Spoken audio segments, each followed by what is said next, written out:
evimin pulunu yer. Yazır var yoxundan sınırları. Olsun. Kanal 21-ə müraciət edən bir qrup vətəndaş Faktor Leasing MMC ilə bağlı ciddi narazılıq bildirir. İddialara əsasən deputat Samir Vəliyevin qohumu olduğu deyilən şirkətin rəhbəri Ehtiram Əliyev müxtəlif maxinasiyalarla vətəndaşların evlərini ələ keçirir. Müraciət edən şəxslər bildirir ki, Ehtiram Əliyev evinin geri qaytarılmasını tələb edən insanları təhqir edir, hətta qorxu gəlir və onlara təzyiq göstərir. Qeyd edək ki, Kanal 21 əvvəlki dövrlərdə də bu məsələ ilə bağlı süjetlər hazırlayıb, lakin həmin şirkətlə bağlı heç bir tədbir görülməyib. Vətəndaşlar kanalımız vasitəsilə aidiyyəti qurumlara müraciət edərək məsələ ilə bağlı ölçü götürülməsini xahiş edirlər. Ehtiram Əliyevin onlara ünvanladığı hətta qorxu xarakterli səs yazılarını sizə təqdim edirik. Yoldaşım var ha. Yoldaşım var ha, o şeydən artıq əski şeylər yazılır da. İndi bax da, sənin yoldaşını səni infaq deyirdin ha. İndi onu oradan çıxartdırımsan da bax. Dədəni ki oradan çıxar. Benim yoldaşımı niye ki oradan çıkartırsan? Atanı çıkart ki oradan. Utan, ayıp olsun sana. Abırsız. Nəsil de kökündü de. Sen evimin pulunu yer. Benim. Ben yazır var yoxundan sınırları. Olsun. 35 bin verdim, 22 bin kaytarmışım. Kızımın evini ver. Vızgır da oradan o yana keşte. Utan, ayıp olsun sana dediğin söze göre. Kadınla danışık tersine bak bunun. Vızgır, terbiyesiz. Qalırsan, deyirəm. Neçə qalırsan, yen deyirəm, sana sözümü deyirəm. Sabah indi ben o Faktor Leasing'e geleceğim, bu sözleri orada benim yüzüme de. Darıkma. Sen benim telefonda böyle deyirsen orada yüzüme de orada. Darıkma. Orada deyersen benim yüzüme. Utanmır ben dediği söz, elini ki oradan çıkartacağım. Sözünüze bakın, Ne söz? ayıptır size. Size ayıptır. Serdar sensen ben təhqir eləyən. Sensen. Özünüzü təqdim edin. İskəndərova Sevdəm. Sevda xanım, nələr baş verir? Deməli, mənə pul lazım idi. Yaxınlaşdım Faktor Leasing MMC-yə. Faktor Leasing MMC-nin müdürü Əliyev Ehtiram Əlifsətoğlu və onun təmsilçisi, yəni mavini Aliyev Ruslan Nizamioğlu. Mənlə danışdılar, dedilər ki, biz sənə pulu verə bilərik bir şərtlə ki, Bakı şəhərində ev olmalıdır, evi qoymalısın girov. Mən də Bakı şəhərində qızıma məxsus olan, kürəkəmə məxsus olan evi qoyduq. Harada yerləşir? Həzəstanov metrosunun yanında 115 kvadrat olan, hal-hazırda faktiki dəyəri 270 bin manat qiymətində olan evi qoyduq. Başqa ev olmadığı üçün məcbur idik, onu qoyduq. 8-ci mərtəbədə çox yüksək səviyyədə təmir olunmuş bir evdir. 3 otaqlı evdir. Sonra 35 mindən mən 22 minini ödədim. Hər dəfə dollarla çünki qrafik açılmışdı mənə. Bu işlərin hamısı getdi Nərmanov rayonunda 9 saylı notariusda Sadıqov Rəşadət Zülfüqaroğlu'nun yanında. Deməli, bu Faktor Leasing'in bir fərqi, Vüsal 300'dən fərqi odur ki, bunlar pulu sələmə verirlər. Ancaq leasing pərdəsi arxasında qanunlaşmış formada, qanuni formada elə bir qrafik açırlar, maxinasiyaları başlayır ancaq və ancaq Rəşadətin yanında. Mənim qızımın evini nə qiymətləndirmədilər, nə o evə baxış keçirmədilər. Ancaq sənət üzərində 90 bin alqı-satqı formasında qanunlaşdırdılar. Mən məhkəmədə bildim ki, mən evi satmışam. Ki ev satılıb 90 binə. Əgər mənə ev lazım idisə da, mən Bakı şəhərində başqa yerdə ev yox idim, qızımın evini alırdım. Onlar elə bir maxinasiya qurublar ki, güya mənə Bakı şəhərində ev lazımdır, mən ev almağa gəlmişəm. Bunlar da həmən mənim qızımla xəbərim yoxdur, o mənim qızım deyil, onun evini alıb mənə leasingə veriblər. Çox böyük bir maxinasiyalar, çox böyük bir dələduzluq deyərəm mən buna, etibardan suyu istifadə etmə deyərəm mən buna. Hal-hazırda onu bildirmək istəyirəm. Bütün ictimaiyyət də bilsin, qoy rəhbərlik də bilsin, bütün güc strukturları bilsin. Bakı şəhərində 35 min manata 115 kvadratlıq ev harda var? Nəyə görə? Bu güc strukturları göz yumur Ehtiram Əliyevin bu qanunsuz hərəkətlərinə. Bu cürdə olmaz, bu cürdə ailələrə faciə yaşatmaq olmaz. Hal-hazırda bizim işimiz araşdırmadadır. Xətai rayon prokurorluğundadır. Mən bugün buradan deyirəm, Ehtiram Əliyev əgər mənim qızıma məxsus olan o evi qaytarmasa, mən məcburam özümü intihar eləyəm. Mən bunu edəcəm. Ondan sonra artıq çəkilişlərin olmağı heç ehtiyac da yoxdur.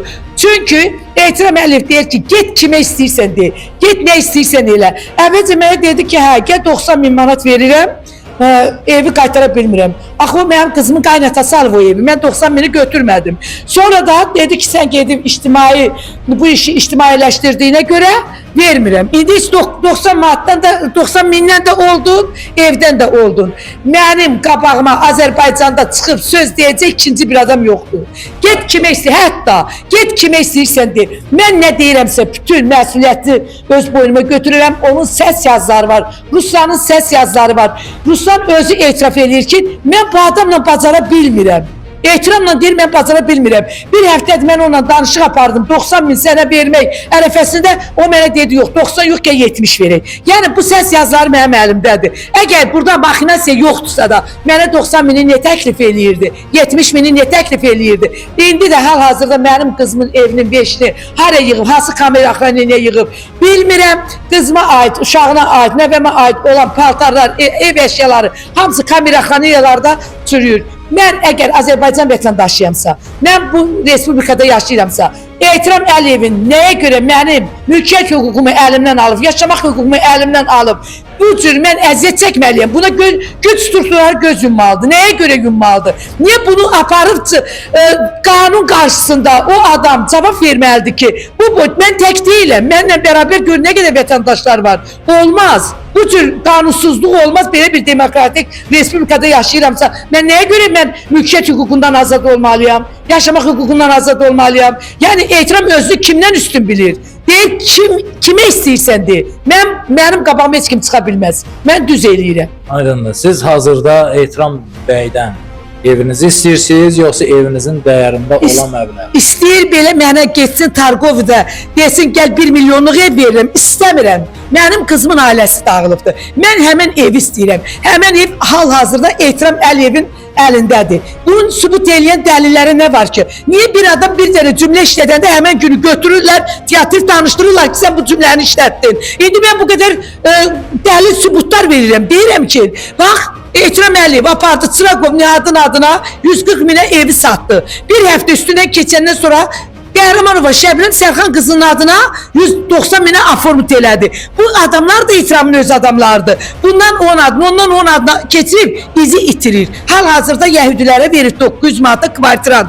Evin içində kvartirant yaşayır. Mənim qızımın qaynatası o evi aldığı üçün evdə böyük narazılıq var. Deyirlər, xeyr ola, kim qəbul eləyər ki, qaynaniyə görə aparılsın, ev qoyulsun, lizikdə batsın. Mənə 1 milyon pul da versələr, istəmirəm. Qızıma aid olan 3 otaqlı ev istəyirəm. Buradan üzümü tuturam, bütün güc strukturlarına. Bu işlə məşğul olun. Onun bütün bax, bu əməllərinə hüquqi qiymət verilsin. Bu cür olmaz, bu özbaşınalıqdır. Bu belə bir qalib devlətdə özbaşınalıq eləyir. Bu prezidentimizin gördüyü uğurlara, gördüyü o gözəl işlərə kölgə salır. Prezidentimizin çıxışlarına özüm qulaq asıram ki, heç bir məmurun ixtiyarı yoxdur ki, vətəndaşı incitsin. Mən 3-cü qrup gözdən əlil bir ana kimi, bir müəllimə kimi, bir alim qadın kimi, Qarabağ veteranın həyat yoldaşı kimi üzümü tuturam buradan prezidentimizə, cənab prezidentimiz. Üzümü tuturam Azərbaycanın birinci xanımı, vitse-prezident Mehriban xanım Əliyevaya, siz də bir anasınız. Mənim səsim sizə çatsa, bilirəm, mən əminəm ki, siz bu işi yoluna qoyacaqsınız. Əfsuslar olsun ki, Ehtiram Əliyevin devizidir ki, mən pul verib məhkəmələrə, məhkəmənin sədrinə, ali məhkəmənin sədrinə pul verib məhkəmələri udmuşam. Bu özünü bir daha sübut eləyir, bir daha göstərir ki, həqiqətən də Ehtiram Əliyev dediği sözler onun yalandan demir, həqiqəti deyir. Onu mən sübutlarla görürəm ki, nə deyirsə də o düz danışır. O dedi ki, mənə heç kim, siz kimə istəyirsiniz şikayət eləyin, heç kim mənə gözün üstə qaşım var deyə bilməz, deməyəcəkdir. Görürəm ki, artıq mən 3 aydır sosial şəbəkədə qışqırıram, ATV kanala getdik, devlet kanaldır. Baku TV'ye getdik, sağ olsunlar, devlet kanaldır. Bundan artıq Xəzər TV'ye getdik, Xəzər TV bizi müsahibə götürdü. Dedi, sizi işıqlandıracaq. Sonra da dedi, qarşı tərəfin mövqeyini bilək. Qarşı tərəfin mövqeyini örgəndik deyir ki, mən hal-hazırda sizə cavab verə bilmirəm, səhhətimlə bağlı mən klinikadayım. Klinikada yoxlayın, o heç bir klinikada da olmayıbdır. Bu hansısa maraq ucbatından Xəzər TV bizim çıxışımızı vermədi. Buradan elə üzümü tuturam Xəzər TV'nin rəhbərliyinə. Bir bunu araştırsınlar. Araştırsın görək. Biz dəfələrlə zəng gəlin sizi işıqlandıraq, gəlin işıqlandır. Biz deməmişdik bizi işıqlandır. Çağırdılar, apardılar, sonra da hansısa maraq rüşvətından vermədilər. Həmən veriliş getmədi. Aydın. Axırıncı çıxışımdır bugün burada eləyirəm. Mən əgər gözləyəcəm Xətai rayon prokurorluğunun cavabını. Həmən cavabı götürsəm, həmən günü görsəm ki, Ehtiram Əliyevə cinayət işi açılmayıb, hüquqi qiymət verilməyib onun əməlinə, həmən günü ailəlikcə özümüz intihar eləyəcəyik. Son qərarımız budur. Allah öz kömək olsun. Sağ olun. Müstəqilin. Abbasov Vüqar Elbrusoğlu. Deməli 2021-ci ilin 7-ci ayında Faktor Leasing şirkətindən pul vəsaiti götürdüm. Mənzilimi girov qoymaq qarşılığında. Mən mənzili satmamaq qərarındaydım. Çünki mənzil 2007-ci ildə dövlət başçısı cənab İlham Əliyevin atam Elbrus Abbasova etdiyi hədiyyə idi. Atam Azərbaycan futbolunda tanınmış bir şəxsdir. Mən ona görə mənzili girov qoydum. Faktor Leasing şirkətinin rəhbəri Ehtiram Əliyev mənə şərtlərini açıqladı. Dedi ki, bizdə elə bir şərtlər var ki, sən mənzili keçirməlisən yaxın bir şəxsin adına, yaxın bir dostunun adına. Ondan sonra biz sənə kredit ayıra bilərik. Mən də öz bacanağım olan Qarayev Cavid Məhəmmədoğlu'nun adına rəsmiləşdirdim. Onun da adından Ruslan Əliyevin, Ehtiram Əliyevin işçinin adına keçir. Daha sonra bizə qrafik təqdim etdilər. 29%-dən pul verdilər. Ondan sonra 7100 manatdan 6 ay ödənişlərimizi həyata keçirdik. Şəxsi bizneslərimizdə problem olduğu üçün 6-7 ay ödəniş edə bilmədim. Mən Ehtiram Əliyevə yaxınlaşdıqda mənə cərimə faizlərində kömək etməsini xahiş etdim. Əgər bunu etməməyi təqdirdə mən dövlət qurumlarından yardım istəmək qərarına gəldim. Yəni Ehtiram Əliyevə bunu dəfələrlə dedim ki, mən xahiş etsəm atamın adından mənə kömək edəcəklər. Bu müəyyən faizlər yəni dayanacaq. Bu da mənə dedi ki, narahat olma, qətiyyən heç bir faiz yazılmayacaq. 4-5 ay mən səni gözləyərəm, öz işlərini qaydasına qoy. Artıq bir neçə aydan sonra mənim işlərim qaydasına düşdü və mən Ehtiram Əliyevə yaxınlaşanda artıq 105 min manat pulun 205 min olduğunu gördüm. Yəni şişirdirmə bir faiz hesabladı mənə və Ümumi nə qədər götürmüşdünüz? mən 120 min manat pul götürmüşdüm, 140 min yazmışdı, 15 min manat məndən şapka alınmışdı, 5 min də vasitəçiyə verilmişdi. Aydındır. Bəs nə qədər pul qaytarmışdınız? 57 min manat pul qaytarmışam. Bəli, 57 min pul qaytardım həmin puldan, amma yenə də bu insanın elə bir maxinasiyaları var ki, artıq bu faizlər çox kəskin dərəcələrə gəlib çatdı. Mən bilmirəm, Ehtiram Əliyevin arxası, dayağı, yəni köməkləri çoxdur. Ona görə də bugünkü gün biz artıq hara müraciət ediriksə, demək olar ki, heç bir nəticə vermir. Hal-hazırda dövlət orqanlarında bizim iş araşdırılır. Bugünkü gün Xətai prokurorluğunda bizim iş araşdırılır. Yəni Ehtiram Əliyevin böyük bir cinayətin içində olduğu bu bəlli bir məsələdir. Bu nə vaxtsa öz yerini tapacaq, nə vaxtsa bilinəcək. Amma yəni bu 10 ildən, 15 ildən sonra tapmaqdansa bugünkü gün o yerini tapmalıdır. Yəni çünki bizim deməyimiz odur ki, bu insan sırf cinayətin içindədir. Yəni mən bunu bütün məsuliyyətimlə mən bunu deyirəm. Yəni mən bunu bilirəm. Mənim şəxsən 105 min manat borcum olur. Niyə 205 min manat olmalıdır? Və şəhərin mərkəzində 400 min dəyəri olan bir mənzil niyə 235 minə satılmalıdır? Yəni bu böyük bir maxinasiyaların içindədir. Böyük bir evini satdınız. Mənim evim Bakı Sağlamlıq Mərkəzi ilə üzbəyüz, Azadlıq prospektində, yəni şəhərin tanınmış bir yerindədir və yenə mən deyirəm, o evi mənim atama cənab prezident İlham Əliyev hədiyyə etdi. Mən də o evi satmamaq istədim. Çünki satsaydım mən həm işlərimi görərdim, həm ev alardım. Bu sıxıntıya da düşməzdim. Yəni mən bu insandan getdim, kredit götürdüm və mən yəni bilməzdim ki, bu insan bu qədər necə deyim, ona valla mən ad tapa bilmirəm o insana ki nə deyim. 158. Səncə nə 3. Hazırki dəyəri nə qədərdir? Hazırki dəyərini bu dəqiqə siz özünüz də maraqlana bilərsiniz. 400 min manata satışa qoyulubdur. Hal-hazırda ev 400 min manata satışdadır. Bugünkü gün ev. Yəni mən də dəfələrlə Ehtiram Əliyevlə yəni əlaqə saxlamaq biraz çox çətindir. Çünki o insan alkoqol düşkünlüyü olan bir insandır. Hər dəqiqə onu tapmaq olmur. Ağzının danışığını bilməyən bir insandır. Səs yazıları var. Böyüklə, kiçiklə danışıq etikasına tamamilə kənarda olan bir insandır. Ona görə mən onunla üzbəüz oturub danışmaq istəmirəm. Mən ancaq dövlət orqanlarından, dövlətimdən, cənab prezidentimizdən, hörmətli Mehriban xanımdan kömək istəyirəm və dövlət başçımız cənab İlham Əliyevə səsim çatana qədər mən bu mücadiləmi edəcəm. Çünki mənim atam o evi öz haqqı ilə, öz zəhməti ilə alır. Aydındır. Siz bax pul nə qədər pul götürmüşdünüz? 120 min manat pul götürmüşdüm. 120 min manat götürmüşsünüz. Nə qədər qaytarmışdınız? 57 min manat. 57 min. Yerdə qalan pul. İndi onu ödəyib evi götürmək istəyirsiniz, yoxsa ümumiyyətcə Siz ondan nə istəyirsiniz? Əzizim, mənə bugünkü gün çox zərərlər dəyib. Mən hal-hazırda artıq 3 ildir ki, kirələrdə yaşayıram və o kiraları ümumi hesablayanda heç bunun sayı hesabı bilinmir ki, nə qədər zərərlər dəyib mənə. Mənim evimin bütün əşyaları hamısı nə gündə qırıq-qırıq oldu. Mənim evimə gecə saat 12-də də makrellər göndərirdi. Saat 12-də insan evinə makrel göndərir. Yəni özünün tanıdığı insan, ad-bad da deyə bilərəm, hamısını da tanıyıram. Onlar hamısı bir topada Nərmanov rayonunda otururlar, oraya yerləşirlər və bu insanın tanıdığı adamlardır. Bu insan göndərir gecə saat 1-də, 2-də ki, gedin narahat eləyin, gedin psixoloji təsir eləyin. Yəni artıq ailə, uşaq, hamı artıq ölüm həddinə çatmışdı, stres vəziyyətinə çatmışdı. Belə bir şey olmaz. Yəni mənim də körpü uşaqlarım olduğuna görə mən heç vaxt cığırımdan çıxmamışam, aqressiyamı saxlamışam. Yəni belə bir şey olmaz. Artıq hər şeyin öz nöqtəsi var. İnsan artıq bezir. Vallahi inanın, ucu ölüm həddində. Yəni belə bir şey olmaz. Bilirəm, $10 başa düşdü. Mən sizə sual verirdim ki, konkret olaraq nə istəyirsiniz? Mən hal-hazırda bugünkü gün Ehtiram Əliyevə 105 min manat borcum var. Mən o 105 min manatı da ödəməyə hazıram. Yəni mən ödəyib evim. Bugünkü gün mən yenə deyirəm, mən bu dəqiqə çox ağır vəziyyətdəyəm. Özüm çətin durumda yaşayıram, borclarım var. Borc gəlirləri də mənim borclu olduqlarımı yəni bu dəqiqə sübut eləyə bilərəm. Sadəcə normal bir şəkildə qrafik açılsın. Normal bir şəkildə mən o qrafiklə aylıq ödənişlərimi ödəyə bilərəm. Yəni mənim bugünkü gücüm çatmır ki, mən 105 min manat verəm, evimi geri qaytaram. Yəqin ki, başa düşdüm. Mən belə başa düşdüm ki, dəyərli izləyicilərimiz, bu qrafikin yenilənməsini və yerdə qalan pul məbləğin aylığa, illiyə bölüb hissə ödənilməsini istəyirsiniz. Yəni bu halda vətəndaş deyir ki, mən o pulu qaytara bilərəm və tutaq ki, evin dəyəri 400 minlikdir. Bəli. Yerdə qalan pulu, yəni istəyirsiniz. Bəli, əlbəttə ki, mənə dəymiş bütün ziyan tam olaraq ödənilməlidir. Mən yenə deyirəm, dəfələrlə də demişəm, bütün dövlət kanallarında da bizim müraciətlərimiz olub. Mən dövlət başçımız cənab İlham Əliyevə bizim bu problemimiz çatsa, mən inanıram ki, bu məsələ dərhal həll olacaq. Yəni mən xahiş edirəm, dövlət başçımıza bu çatsın. Yəni inanın çatsa bu məsələlər həll olacaq. Qəbula yazılmısınızmı? Xeyr, qəbula yazılmamışıq, amma bütün hər yerə müraciətlərimizi ünvanlamışıq.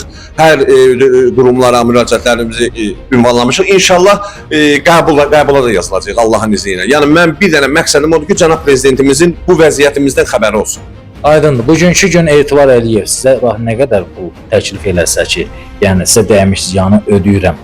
Nə qədər təklif eləsə hazırda bu məsələlərə son qoyarsınız? Valla bugünkü gün mən Ehtiram Əliyevin nə təklif elədiyini, nə təklif eləmədiyini bilmirəm. Mən yəni nə olsa da bütün dövlətimin gözünün qarşısında olacaq. Yəni mən bugünkü gün Ehtiram Əliyevlə nə görüşürəm, nə danışıram. Çünki yəni o insanın danışığa getməyinə dəyməyən bir insandır, yenə deyirəm. Yəni o insanı sadəcə belə pulu, geyimi, keçimi belə üstün göstərə bilər. Yəni onun içi demək olar ki, tamamilə çökmüş, səviyyədən kənar olan bir insandır. Yəni çox vicdansız danışan bir insandır. Demək olar ki, onun 1 qram nüfuzu yoxdur. Səməd Kamran Yunusoğlu 2015-ci ildə kredit vəsaiti lazım olduğu üçün müxtəlif tanışlar vasitəsilə faktor lizingə yaxınlaşdım. Orada bu cür faizlərlə verə biləcək və bu cür şərtlə verə biləcəyini dedilər ki, mənə ki, evi ilk öncə bizim adımıza keçirirsən, daha sonra sənin bir tanışın, bir yaxın adına keçiririk, bu cür kredit verə bilirik, kredit ayıra bilirik. Və nəticədə onların dediyi kimi elədik, 9 saylı notariusa getdi, Rəşad Sadıqovun yanında evi formal şəkildə alqı-satqı elədilər Ruslan Aliyevin adına faktor Ev hardaydı? Yeni bir mənşədə 4 dağlı mənzil idi. Neçə kvadrat? 78 kvadrat. Sənsə mərtəbə? 8-ci mərtəbə. Bu cür getdi onlardan kredit götürmək üçün getdi, notariusa alqı-satqı olundu. Evi keçirdiniz kimin adına? Ruslan Aliyev, faktor lizingin direktoru. Evet. Sonra nələr baş verdi? Sonra bunlar kredit verdilər, $35.000 pul yazdılar, $5.000 dedilər ki, şapkaya çıxır, əlavə Nə xərclər. qədər pul götürdü? $30.000 əldən pul götürdüm, ofislərindən. $8.000 hər ay $2.000-dan 4 ay ardıcıl şəkildə ödədim.